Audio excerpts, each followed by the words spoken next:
Okay, I have assembled a small presentation just up for discussion more than anything else, with an interesting building that I think fits with these topics we're all talking about today.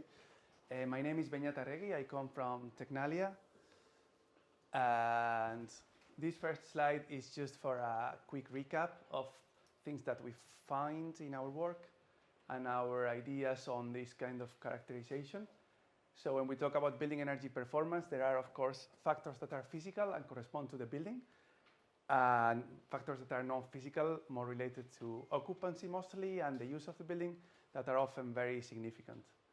And talking about physical factors, well, the heat transmission, the heat transfer coefficient, both by conduction through the layers of the building envelope and through infiltration or ventilation, is often regarded as the dominant, let's say, parameter of the building. And that's especially true, we find, for domestic buildings in cold climates with moderate or poor levels of insulation. And the more we move away from that, the more radiative or mostly solar heat transfer and heat capacity have an impact. When we change the climate, when the heating demand is not so big, or when the building is well insulated, we move to a different territory where solar gains and thermal storage play a more important role. And today I would like to talk about a particular building where heat capacity we found was extremely significant. And the data is actually from the University of Burgos. We are collaborating with them in a project, and they have this complex of interesting buildings which are originally of military use, built in the late 19th century, and have been renovated in recent years with different systems. So they have one building that they keep in the original state, but they have other buildings renovated with internal insulation and external insulation through a set of different European projects mostly. And I think it's a very interesting mix, and these buildings are being monitored. So there is an interesting data set over there. So are we? Yeah, so this is the building I'm talking about. It's insulated from the outside. Now we're not here to discuss aesthetics, are we? So this is the original state of the building, and that's the renovated state. And what you see there is a ventilated facade with 5 centimeters of external insulation behind, so not a lot of insulation, to be honest. And this is a monitoring campaign over the building. So this is what we see there is internal and external air temperature over 4 months, winter months. You see that the external conditions range more or less between 0 and 10 degrees. And the building is heated with a very strong weekly pattern. So weekends, heating is off, and you can see like kind of an exponential decay. And the exception to that was a co-heating test that was conducted during Christmas, and there were 2 periods where the heating got accidentally switched off, but other than that, it was like heated to a constant temperature. And below you can see the heating power. So we do have 4 months of data on this particular building, where you can see that the internal temperature was consistently above the external, even outside the co-heating. And what was interesting is that even when using daily means, there wasn't a very clear linear pattern on the measurement, so it was difficult to fit a linear model. You can see weekdays in orange, you can see holidays with mostly heating switched off, and you can see that even the co-heating test wasn't very clear over a diagonal slope.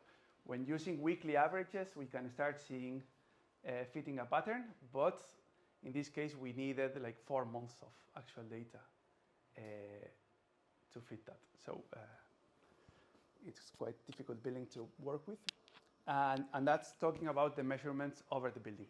And I will now talk about the measurements over the wall, because we also placed temperature sensors and heat flux meters.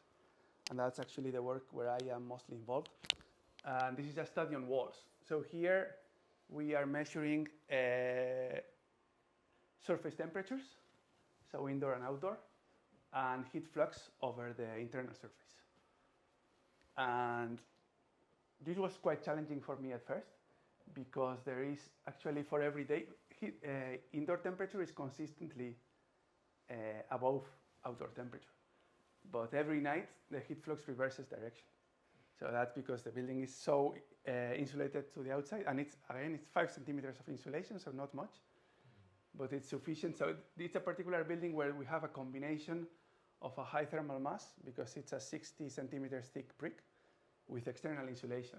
And in this case, the effect of thermal inertia is really, it has, I think, most to do with a particular combination of thermal mass and external insulation. So the impact on the indoor surface, there is a big delay on the impact of external surface temperature on indoor conditions. And we can see this is another year. So here there was no coheating, and you can see this kind of very slow exponential decay, but still indoor temperature is above external temperature, like 2 weeks after the switching off the heating. This is my attempt at fitting a model. This is, I'm working with trying to fit quite a physical model of the wall. So I am modeling the different layers on the wall, mostly the brick and the external insulation, and trying to fit the thermal resistance and capacity that better fit the data. And taking like 14 days for training the model, I managed to have quite a well-fitting model. It has its limitations because it's a one-dimensional model, and this reality is quite more complex. But it's a model that fits quite well.